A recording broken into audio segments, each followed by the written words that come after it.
Be happy to take a few questions. We don't have an endless amount of time. I've got to get back. Bernie Sanders squeezed out some time this week to run for president. We're in this race to win. An unusual launch for a unique politician. As I went walking that ribbon of highway. The folk singer from Brooklyn became the socialist mayor of Burlington, Vermont back in 1981, then took his populist message to the House. The rich have gotten away with murder. And the Senate. This is not a tax on the rich. This is a tax on the very, very, very rich. And now the longest-serving independent in Congress. I run vigorous campaigns. Is ready for Hillary. And Senator Bernie Sanders joins us now. Welcome to This Week. Why are you the best choice for President of the United States? Because for the last 30 years, I've been standing up for the working families of this country, and I think I'm the only candidate who is prepared to take on the billionaire class, which now controls our economy and increasingly controls the political life of this country. We need a political revolution in this country involving millions of people who are prepared to stand up and say enough is enough, and I want to help lead that effort. So does that mean that Hillary Clinton's part of the billionaire class? It means that Hillary Clinton has been part of the political establishment for many, many years. I have known Hillary for some 25 years. I respect her and I like her. But I think what the American people are saying, George, is that at a time when 99% of all new income is going to the top 1%, and when the top 1/10 of 1% owns almost as much wealth as the bottom 90%, maybe it's time for real political shakeup in this country and go beyond establishment politics. You're asking for a lot of shakeup. Is it really possible for someone who calls himself a socialist to be elected president of the United States? Well, so long as we know what democratic socialism is. And if we know that in countries in Scandinavia, like Denmark, Norway, Sweden, they are very democratic countries. Obviously, the voter turnout is a lot higher than it is in the United States. In those countries, healthcare is a right of all people. In those countries, college education, graduate school is free. In those countries, retirement benefits, childcare are stronger than in the United States of America. And in those countries, by and large, government works for ordinary people in the middle class rather than, as is the case right now in our country, for the billionaire class. I can hear the Republican attack ad right now. He wants America to look more like Scandinavia. That's right. That's right. And what's wrong with that? What's wrong when you have more income and wealth equality? What's wrong when they have a stronger middle class in many ways than we do, a higher minimum wage than we do, and they're stronger on the environment than we do? Look, the fact of the matter is we do a lot in our country, which is good, but we can learn from other countries. We have, George, the highest rate of childhood poverty of any major country on earth at the same time as we're seeing a proliferation of millionaires and billionaires. Frankly, I don't think that's sustainable. I don't think that's what America is about. You're the longest-serving independent in Congress, as I said, and when you announced Thursday, you said you'd remain an independent, but now you're prepared to file as a Democrat? No, look, in my heart, I am an independent. I have been an independent for 30 years, but I am seeking the Democratic Party nomination for President of the United States, and obviously, I'm going to follow all of the rules and regulations to get on the ballot as a Democrat. So if you lose in this nomination fight, will you support the Democratic nominee? Yes, I have in the past. Not going to run as an independent? No, absolutely not. I've been very clear about that. You know, you said this campaign will be a clash of ideas. Which ideas? What are the biggest differences between you and Hillary Clinton?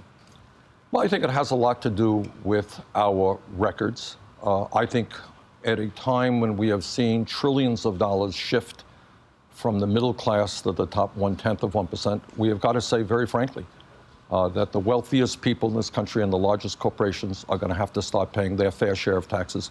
Profitable corporations can't stash their money in the Cayman Islands and avoid about $100 billion a year in taxes. That's my view.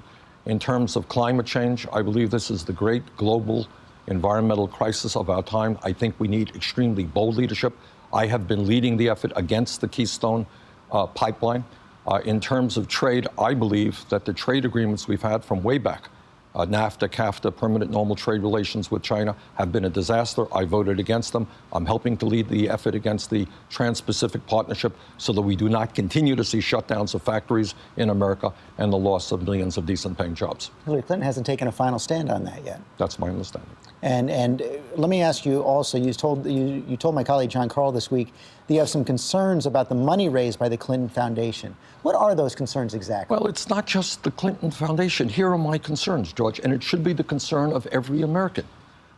And this is, in a sense, what my campaign is about. Can somebody who is not a billionaire, who stands for working families, actually win an election in which billionaires are pouring hundreds of millions of dollars into the election. It's not just Hillary. It is the Koch brothers. It is Sheldon Adelson. But you're lumping her in with them. What I am saying is that I get very frightened about the future of American democracy when this becomes a battle between billionaires. I believe in one person, one vote. I believe we need a constitutional amendment to overturn Citizens United. And let me say this. On our first day that we were out, we asked people to get involved in our campaign. 100,000 people signed up. 35,000 people made donations to BernieSanders.com. And we raised on that first day $1.5 million. And you know what the average contribution was? What was it? $43. And you got that BernieSanders.com back out there again. We'll see what comes in today. You want to repeat that, George? But let's talk about a Sanders administration. What would it look like? You voted against both Obama Treasury Secretary nominees, both Jack Lew and Tim Gutner. Name a couple people you would consider for Treasury Secretary. Robert Reich is somebody who who was, in fact, the Secretary of Labor. You know Robert. Mm-hmm. I think he has been a strong progressive and understands that what we need are economic policies that benefit working families, not the big money. You're right. I voted against these guys, and I led that effort when I was in the House against the deregulation of Wall Street. I knew then that would be a disaster, and turned out, unfortunately, that I was right. How about Secretary of Defense? No, a little bit premature. Premature? You're not ready to do that yet? Not ready to do that. Let me ask you, the presidential campaigns are famously x-ray the souls of candidate. Every part of your life is going to get scrutinized. So let's do a shortcut. What's the most surprising thing people are going to learn about Bernie Sanders over the course of the next year? Well, I think Bernie Sanders is the proud grandfather of 7 beautiful kids, grandchildren, 4 kids, married for almost 30 years. I grew up in a low-income, low middle-class income family in Brooklyn, New York, 3.5-room rent-controlled apartment.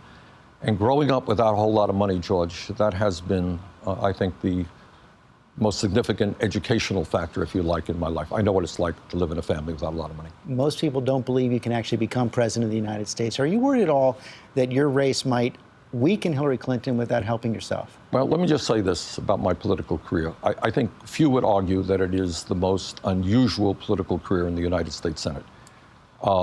Nobody thought that I would be elected mayor of Burlington, Vermont. Very few people thought that I would beat an incumbent Republican to become United States Congressman from Vermont by 16 points. And people weren't so sure I could beat the richest person in Vermont to become a United States Senator. So I would say, don't underestimate me. Bernie Sanders, thanks very much. Thank you, Joe.